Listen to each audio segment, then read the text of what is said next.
Hello, folks. This is Joxua Luxor, A.K.A. the Guru Shivah Solomon. What we're going to talk about today for our Talking Cure speech therapy is we're going to examine the psychology of the victim complex. Now, we're seeing a lot of this currently. We're seeing the victim complex with illegal immigrants. We're seeing the victim complex, permanent victim complex, with Muslims, and we're seeing it with Black Lives Matter. So let's deconstruct the psychosis and find out how it creates value for the psychotic individual. First of all, if you examine them, if you know them, as I have known people like this, I have lived in ghettos.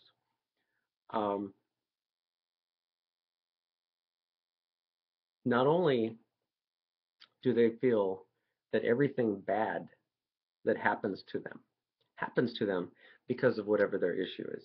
Bad things happen to me because I'm a woman. Bad things happen to me because I am black. Bad things happen to me because I'm a Muslim.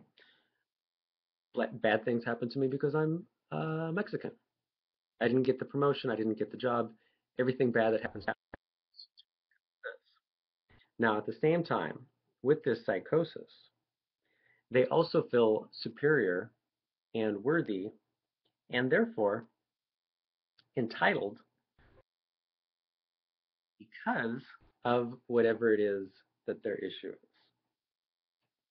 So essentially, from their perspective, the entire universe revolves around their issues, whatever their issue is. Everything good and bad happens because of their blackness or their Muslimness or their Mexicanness or their womanness. And you'll actually see this in their narrative. You can see it with Hillary Clinton. And not only that, but she tries to use it strategically because people participate with it. And those people that participate with it are known as enablers because they have a comorbidity. They have that issue in common with one another. So what's interesting about a person who is trapped in permanent victim ego consciousness is that they take no responsibility for their actions. Everything that they do to further their own cause is justified, no matter how evil or creepy, because they feel themselves to be deserving and worthy of whatever it is, not based on any kind of merit or any kind of reason. And furthermore, what's really fascinating is that they feel that anything that they do is as good as anybody else can do in that position. We see this with the equal work, equal pay argument. Now, what's fascinating is that Obama put in charge of his Secret Service administration a lady who had been in charge of Disneyland, and she felt that the Secret Service guards needed to be more approachable. So people actually ran, into the White House, and what we found was that her best in that position was not as good as what men had done before her. So we saw the first failure of equal work for equal pay. It's not an equivalence, it's an equivocation.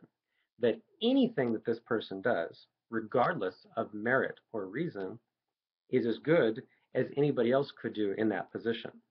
So this is how the logic actually plays out. It's not that it's equal work, because the results aren't equal.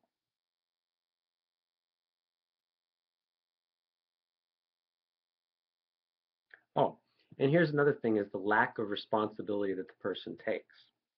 If you examine what's happening in Palestine right now, they actually have fashion shops named Hitler.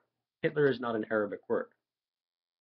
And in front of these fashion shops, they have mannequins that are adorned with terrorist Hamas garb that even have a knife in hand, harkening back to the videos that Palestinians are publishing and diagrams that they're showing about how to stab a Jew and how to get away with it.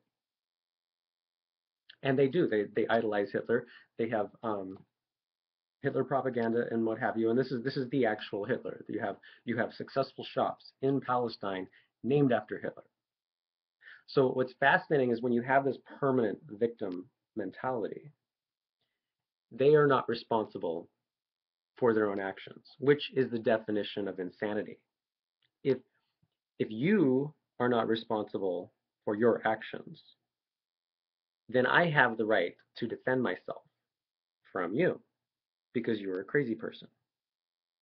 So what's fascinating is that the psychosis actually says to the individual, I'm not responsible for the evil that I do. You, what you think or what you say, is responsible for the evil that I do. So because you have attacked me by existing and being visible to me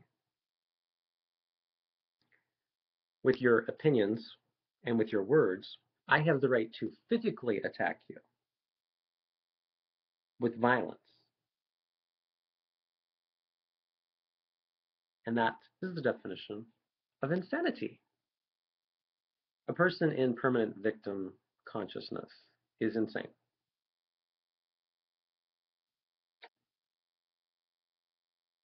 The other interesting thing is that people like this are useless as far as society is concerned. They don't create value for society, and they can't create value for society. Um, in the dichotomy of conquest versus contribution, you cannot build a successful society with people like this because they will never create more value for others than they consume. They only create value for themselves, and they create that value not by actually creating value for other people, but by stealing or taking or reappropriating things from other people that have value. So what this does is it sucks value out of society. And this is actually a strategy, not only of the Mexican welfare babies, but also of the Muslim welfare leeches. And they do this to collapse society. They're told by their imams, and they have these strategies. I'm not making this up. You can't make this shit up. They go in to Europe and they get jobs on welfare. Or they don't get jobs, they just sit on welfare and they suck money out of the government to bankrupt the government. And then they have lawyers which engage the government in vexatious litigations, wasting the time of judges. And then the police and nobody wants to interact with them because they can't afford the money because the money is being sucked out of the economy. Now they actually have people that are there to get these people jobs. And those people have said they don't want to work. They feel that they're going to come here and they're going to be on welfare forever. And if you examine the Muslim religion and the Arabic perspective, what you find is a tacit narcissism that says that they are royalty. They're doing the favor of gracing you with their presence.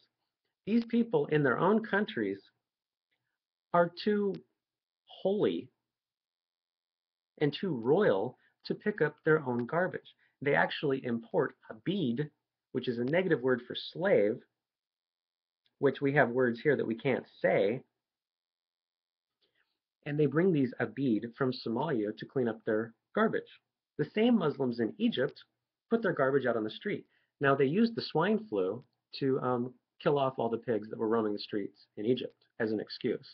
And what they found was that people were getting sick because the garbage was sitting there and rotting because nobody was taking care of it, which is typical of Muslims. So it's like you don't want these people. The only reason you would want somebody in your community, in your society, is because they have something that you want. They can create value. That's the bar for citizenry. They have something to contribute. And we're going to do a little thought experiment. Imagine that you're in nature and you've had a series of failures, right? Say, oh, a series of bad things have happened to me. I really need a win. Reality and nature owes me a win. So then you walk around a corner and there's a grizzly bear. And you say, well, I demand I demand that nature give me a win because I deserve it, because I've had a series of failures and I passed. So I demand that you, Mr. Grizzly Bear, back down. How's it going to work out for you? That's not the way the world works. It just doesn't. And the people that think so are enabling other people to be insane. And it would be one thing if the enablers, like Quentin Tarantino, were only harming themselves.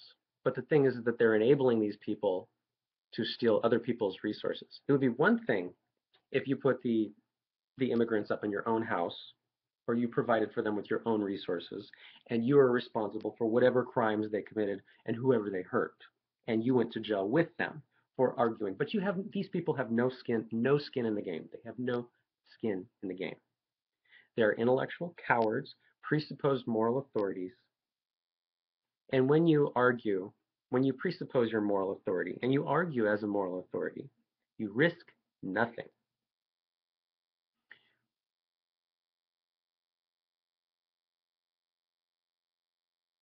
There, I said it.